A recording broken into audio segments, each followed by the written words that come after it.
प्रदेश में कोविड-19 के मद्देनजर स्वतंत्रता दिवस समारोह को लेकर सामान्य प्रशासन विभाग ने दिशा निर्देश किया जारी।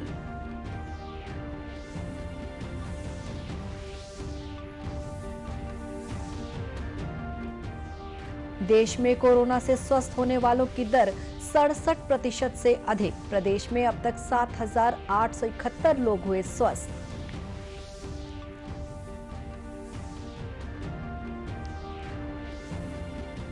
और आईआईटी भिलाई के विद्यार्थियों ने अल्जाइमर के लक्षणों का पता लगाने वाला एप्लीकेशन बनाकर जीता स्मार्ट इंडिया हैकाथॉन 2020।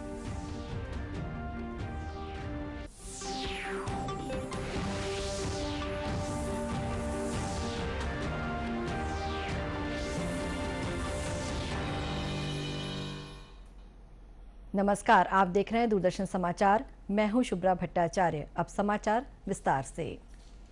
भारतीय रिजर्व बैंक के गवर्नर शक्तिकांत दास ने कहा है कि बैंक की मौद्रिक नीति समिति ने सर्वसम्मति से रेपो दर 4% बनाए रखने का फैसला किया है। उन्होंने कहा कि विकास को बनाए रखने बैंक मौद्रिक नीति में फेरबदल जारी रखेगा।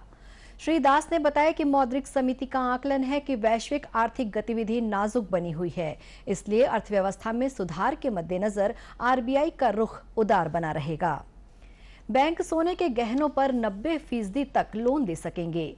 आरबीआई गवर्नर ने कहा कि राष्ट्रीय हाउसिंग बैंक और नाबार्ड को 10,000 करोड़ रुपए की अतिरिक्त नकदी सुविधा मुहैया कराई जाएगी। Policy repo rate to the NABARD and to the National Housing Bank, and this will consist of 5,000 crore to National Housing Bank NHB to shield the housing sector from liquidity disruptions and augment the flow of finance to the sector through housing finance companies, and it will also consist of 5,000 crore to the National Bank for Agriculture and Rural Development, that is NABARD, to ameliorate the stress being faced by smaller non-bank finance companies, NBFCs and macrofinance institutions in obtaining access to liquidity. RBI ने कोविड-19 के प्रभाव से राहत देने के लिए कंपनियों, व्यक्तिगत कर्जदारों के ऋणों का पुनर्गठन कराने की सुविधा उपलब्ध कराने की अनुमति दी है। हर साल की तरह इस वर्ष भी प्रदेश में स्वतंत्रता दिवस गरिमामय तरीके से मनाया जाएगा। कोविड-19 महामारी के मद्देनजर सामान्य प्रशासन विभाग ने स्वतंत्रता दिवस समारोह को लेकर दिशा निर्देश जारी किए हैं। जारी निर्देश के अनुसार स्वतंत्रता दिवस के राज्य स्तरीय समारोह का आयोजन रायपुर में पुलिस परेड ग्राउंड में होगा। यहां पर मुख्यमंत्री भूपेश बघेल ध्वजारोहण करेंगे और परेड की सलामी लेंगे। समारोह में कोरोना योद्धा चिकित्सकों, स्वास्थ्य कर्मियों, पुलिस कर्मियों और स्वच्छता कर्मियों को विशेष रूप से सम्मानित किया जाएगा। सामान्य प्रशासन विभाग ने कहा है कि कार्यक्रम में आने वाले सभी लोगों को मास्क पहनना और सामाजिक दूरी का पालन करना अनिवार्य होगा। इसी तरह जिला स्तर पर स्वतंत्रता दिवस समारोह का आयोजन किया जाएगा, जहां मुख्य अतिथि के द्वारा मुख्यमंत्री के संदेश का वाचन किया जाएगा। वहीं इस बार तहसील और जनपद स्तर पर सार्वजनिक समारोह आयोजित नहीं किए जाएंगे। देश में कोविड-19 से ठीक होने वालों की संख्या आज 13 लाख तक पहुंच गई है। पिछले 24 घंटों के दौरान करीब 46,000 लोग इस संक्रमण से ठीक हुए हैं, जिससे स्वस्थ होने की दर 67% से अधिक हो गई है। मृत्यु दर भी कम होकर 2.07% रह गई है। वहीं प्रदेश में अब तक 7,871 लोग कोरोना को हराकर स्वस्थ हो चुके हैं। प्रदेश में बीते 24 घंटों के दौरान 295 लोग कोरोना संक्रमित पाए गए हैं। रायपुर से 59 लोगों के संक्रमित होने की पुष्टि की गई है। कल के आंकड़ों के मुताबिक प्रदेश में अब तक 10,497 कोरोना प्रभावित मिले हैं, जिनमें से 7,871 स्वस्थ हो चुके हैं। वहीं कोरोना के सक्रिय मामलों की संख्या 2,555 है। भारतीय जनता पार्टी के सशक्त स्तंभों में से एक प्रमुख स्तंभ थी जानी मानी नेत्री सुषमा स्वराज। सुषमा जी की आज पहली पुण्यतिथि है। दिल्ली की पहली महिला मुख्यमंत्री बनने का गौरव प्राप्त करने वाली सुषमा जी ने अपने राजनीतिक जीवन में अनेक उच्च पदों को सुशोभित किया है। साथ ही वे अपनी प्रखर वाणी और ओजपूर्ण संभाषणों के कारण जनप्रिय नेता भी रही हैं। उनकी पुण्यतिथि पर सारा देश आदरांजलि दे रहा है।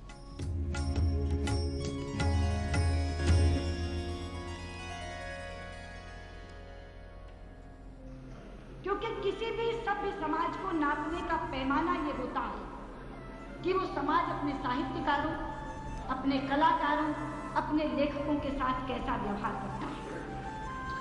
अगर वो अपने साहित्यकारों का सम्मान करता है, रचनाकारों का सम्मान करता है, तो वो सभ्य समाज कहलाता है।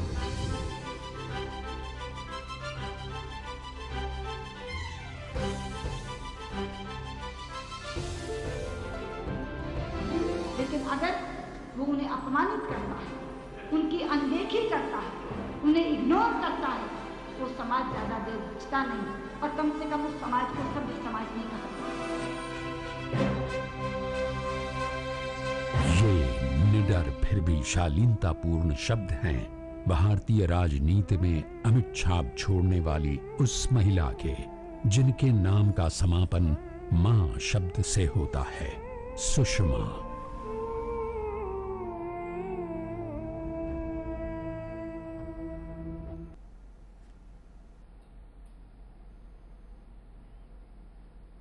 दुर्ग जिले में कोरोना के बढ़ते संक्रमण को देखते हुए नए कोविड केयर सेंटर बनाए जा रहे हैं। कचांदुर स्थित चंदूलाल चंद्राकर मेडिकल कॉलेज और अस्पताल परिसर को 850 बिस्तर वाला कोविड केयर सेंटर बनाया गया है। मुख्य स्वास्थ्य एवं चिकित्सा अधिकारी दुर्ग डॉक्टर गंभीर सिंह ठाकुर ने बताया कि जिले में कोविड पॉजिटिव मरीजों के इलाज के लिए 2000 बिस्तरों की व्यवस्था करने के निर्देश हैं, जिनमें से करीब 1500 बिस्तरों की व्यवस्था की जा चुकी है।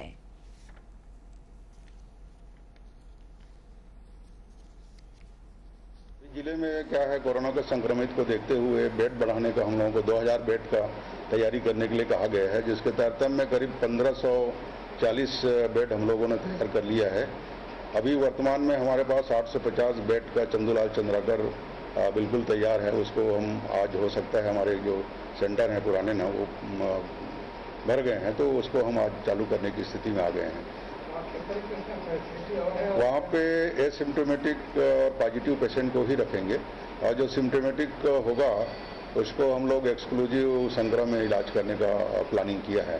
तो अभी संग्रह से जैसे ही ये लोग खाली हो जाएंगे तो हम लोग एक्सक्लूसिव जो सिम्टोमेटिक पेशेंट रहेंगे उसको हम लोग संग्रह में रखेंगे और एसिम्टोमेटिक जो मरीज होंगे उसको चंदूलाल चंद्राकर में रखेंगे। ऐसा डॉक्टर ठाकुर ने बताया कि कचांदुर के कोविड केयर सेंटर में स्वास्थ्य मंत्रालय के 14 सूत्रीय दिशा निर्देशों के तहत सारी व्यवस्था की गई है। मरीजों को अस्पताल में ही टूथब्रश, टूथपेस्ट, नहाने और कपड़े धोने का साबुन जैसी सुविधाएं भी दी जाएंगी। वहीं परिसर में कई जगहों पर टचलेस सेंसर युक्त सैनिटाइजर मशीन भी लगाई गई है। कोरोना संक्रमण को रोकने हर जगह ऑटोमेटिक सिस्टम पर जोर दिया गया है। आईआईटी भिलाई के बीटेक के छात्रों की एक टीम ने स्मार्ट इंडिया हैकाथॉन 2020 प्रतियोगिता जीत ली है। छात्रों की इस टीम को आर्टिफिशियल इंटेलिजेंस पर आधारित अल्जाइमर के प्रारंभिक लक्षणों का पता लगाने वाला एप्लीकेशन तैयार करने के लिए ये खिताब दिया गया है। टीम द्वारा प्रस्तुत एप्लीकेशन किसी व्यक्ति की याददाश्त, हाथ और आंख के समन्वय, अमूर्त सोच और स्थानिक नेविगेशन कौशल का परीक्षण करता है। टीम के प्रतिनिधि अशिताभ मिश्रा ने बताया कि उनका एप्लीकेशन शोधकर्ताओं के लिए सरल मार्ग सुझाता है। वहीं रोगी यदि जोखिम में हो तो चिकित्सा के लिए विशेषज्ञ से संबंध स्थापित करने में भी मदद करता है। गौरतलब है कि स्मार्ट इंडिया हैकाथॉन एक राष्ट्रव्यापी पहल है जो छात्रों को दैनिक जीवन में आने वाली चुनौतीपूर्ण समस्याओं के समाधान के लिए एक मंच प्रदान करता है। कोरोना महामारी के दौरान अर्थव्यवस्था को संभालने के लिए देश में स्वदेशी पर जोर देकर आत्मनिर्भर बनने के लिए केंद्र सरकार ने मेगा पैकेज जारी किए हैं, जिसमें उद्योग जगत के लिए 3 लाख करोड़ रुपए दिए जाने की घोषणा की गई है। प्रदेश के औद्योगिक नगरी दुर्ग भिलाई के उद्यमियों ने केंद्र सरकार के पैकेज की सराहना करते हुए इसे उपयोगी बताया है। दुर्ग जिले के बोरई स्थित रसमड़ा औद्योगिक क्षेत्र के उद्यमियों ने कहा कि इस पैकेज के जरिए उन्हें काफी मदद मिली है। लघु उद्योग भारती के दुर्ग इकाई के अध्यक्ष संजय चौबे ने कहा कि लॉकडाउन के दौरान बदहाल उद्योगों को खड़ा करने में पैकेज से काफी सहायता मिल रही है। प्रधानमंत्री श्री मोदी जी ने जो लघु उद्यमियों के लिए घोषित किया है पैकेज, इसका प्रभाव निश्चित रूप से हमको देखने को प्राप्त हो रहा है। अभी कुछ दिन पहले हमारी वीडियो कॉन्फ्रेंसिंग भी हुई, जिसमें आपको मैं उदाहरण के बतौर बताना चाहूँगा। जेम के द्वारा बहुत ज़्यादा खरीदी, जिसमें 25% खरीदी एमएसएमई के लिए भारत सरकार द्वारा आरक्षित है, लेकिन आपको जानकर आश्चर्य होगा कि 58.3% खरीदी जेम ने एमएसएमई उद्यमियों से की है। और इस लॉकडाउन के दौरान छोटे छोटे उद्यमियों ने बहुत ही अच्छे तरीके से मास्क हो चाहे फेस शील्ड हो, इन सब में उन्होंने अपना कौशल दिखाया है। बोरई औद्योगिक संघ के वरिष्ठ सदस्य अंशुल जैन ने कहा कि पैकेज के तहत मिल रही आर्थिक मदद से कोविड के कारण उद्योगों की धीमी हुई रफ्तार में फिर तेजी आ गई है। आज के समय में जब सारी दुनिया कोविड की चपेट में है, लॉकडाउन की वजह से छोटे और सूक्ष्म उद्योग बुरी तरह प्रभावित हैं। ऐसे समय में हमारे माननीय प्रधानमंत्री जी के द्वारा जो 3 लाख करोड़ का राहत पैकेज की घोषणा की गई थी, जो कि अब धरातल पे दिखने लग गई है, जिसमें छोटे उद्योग व्यापारी तक बैंकों के द्वारा, डीआईसी के द्वारा विभिन्न औद्योगिक विभागों की मदद से पहुंचने लग गई है। उसका बहुत प्रभाव, अच्छा प्रभाव हमारे उद्योग जगत पर अब दिखने लग गया है। जैसे हमारी लार्ज स्केल इंडस्ट्री है, मेरे बहुत से छोटे स्मॉल स्केल इंडस्ट्री वाले मेरे यहाँ सप्लाई करते हैं मटेरियल। अभी कोविड और लॉकडाउन के चलते वो करीब करीब बंद होने की कगार पे आ गए थे या बंद हो गए थे, लेकिन समय पर जो फाइनेंशियल एड, जो सरकारी राहत पैकेज लोगों तक पहुंचा, छोटे और मंझले उद्योगों पर, सूक्ष्म उद्योगों पर, उसके कारण वो वापस अपने पैरों पे खड़े होने लग गए हैं। बाजार और उद्योग में अभी इसका प्रभाव आने को है, क्योंकि बहुत से आज भी हमारे राज्यों में लॉकडाउन की स्थिति है, बहुत से शहरों में, महानगरों में लॉकडाउन की स्थिति है। जैसे जैसे भविष्य में लॉकडाउन खुलते जाएंगे, इसका तुरंत अच्छा प्रभाव हमको देखने को मिलेगा। उद्यमियों का कहना है कि मंझले और छोटे उद्योगों के लिए ये पैकेज काफी राहत भरा है। कोरबा जिले के वनग्रामों में हाथियों का आतंक जारी है। रिहायशी इलाकों में हाथियों के आने से ग्रामीण प्रभावित हो रहे हैं। कल देर रात हाथी के हमले से एक महिला की मौत हो गई है। मिली जानकारी के मुताबिक कटघोरा वन मंडल के ऐतमानगर रेंज में बीते कुछ दिनों से 40 हाथियों का दल घूम रहा है। रेंज के सालिहा भाटा गांव में कल देर रात हाथियों का ये दल घुस आया था। इन्हें जंगल की ओर खदेड़ते समय हाथियों के हमले में एक महिला की मौत हो गई, वहीं एक बच्ची घायल हो गई। ग्रामीणों का कहना है कि गांव में हाथियों के आने से फसलों को नुकसान पहुंचा है, वहीं 3-4 घर भी हाथियों के हमले में टूट गए हैं। क्षेत्र में हाथियों के दल पर वन विभाग का उड़नदस्ता और हाथी मित्र दल नजर रखे हुए हैं। वन विभाग के अधिकारियों का कहना है कि हाथियों को जंगल के भीतर ले जाने की कोशिश की जा रही है। वहीं मृतक महिला के परिवार को तात्कालिक रूप से 25,000 रुपए की आर्थिक मदद दी गई है। अंत में मुख्य समाचार एक बार फिर। विकास दर को बनाए रखने रिजर्व बैंक मौद्रिक नीति में बदलाव रखेगा जारी। नाबार्ड और एनएचबी को दी जाएगी 10,000 करोड़ रुपए की अतिरिक्त नकदी सुविधा।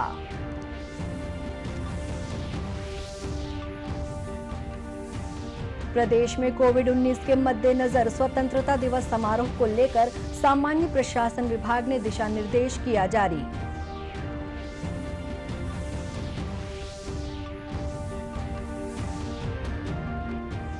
देश में कोरोना से स्वस्थ होने वालों की दर 67% से अधिक।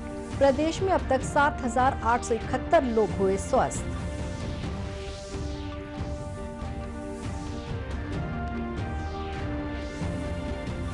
और आईआईटी भिलाई के विद्यार्थियों ने अल्जाइमर के लक्षणों का पता लगाने वाला एप्लीकेशन बनाकर जीता स्मार्ट इंडिया हैकाथॉन 2020।